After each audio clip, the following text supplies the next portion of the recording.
I think the main difference is quite simply in services, unlike in manufacturing, you're in constant contact with the customer. And the customer's demands are often very ill-defined because customers don't come in with the language you want them to do. So trying to decipher that and understand that takes a lot of understanding, care and time. So it isn't a one-size-fits-all approach to customers. You have to deeply understand their needs and then find the right products and services and help deliver those. So for manufacturing, they don't have that problem in, say, an assembly plant where all the customers are looking at which part of their car and asking you, can you move things around? Because those things are decided way up front. But in services, you're actually creating and delivering the service, often with the customer with you. And those demands can change. So it becomes very difficult if you want to have standardized work, for instance, because you don't want to standardize the offerings to the customer all the time, because it's a wide variety. So in services, we are dealing with a wider variety of customer needs.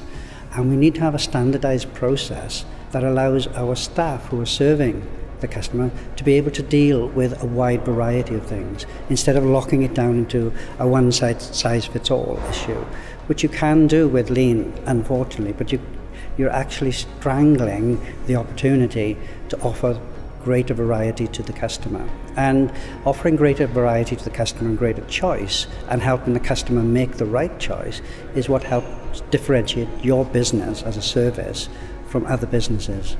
If you narrow that down, customers get very frustrated. So well, it's not exactly what I want, but I sort of have to put up with it. No, let's learn from the customer. Let's take that information in, and if it's not enough, if it's not delivering what the customer wants, we can change it quite quickly. In services, the other main difference is this. The rate of learning in services is about 20 to 50 times faster than the rate of learning in manufacturing. And the reason for that is quite simple, because in manufacturing, to run an experiment, you very often have to move plant around, you have to wait for downtimes and things like that, and there's engineering drawings, and it can be quite difficult.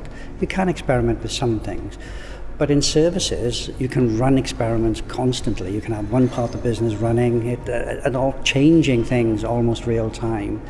And I think that's the beauty of lean in services. It makes the job much more dynamic, much more responsive, in a standardized way. And staff love that. They're absolutely liberated by that. And they end up producing solutions that you haven't even thought about. They end up solving problems as a manager you didn't even know you had. So I think it's a much more exciting field for lean, simply because of the rate of learning and controlled experimentation that you can make.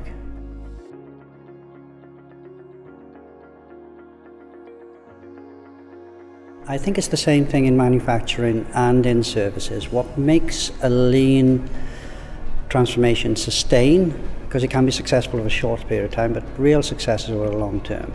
And that is changing the work climate, the work culture, if you like. I prefer the word climate because people can relate to that, how it feels at work. If it feels very restrictive, you always have to ask permission, then your lean program is not going to survive. It's a bit more like the old world, done a bit faster with lean.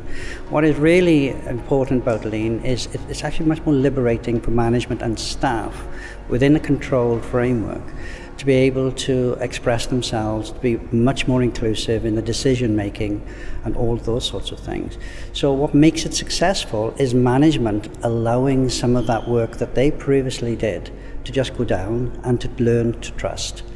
Now this trust issue works both ways, because the staff need to know you're serious when you're devolving some of that trust down.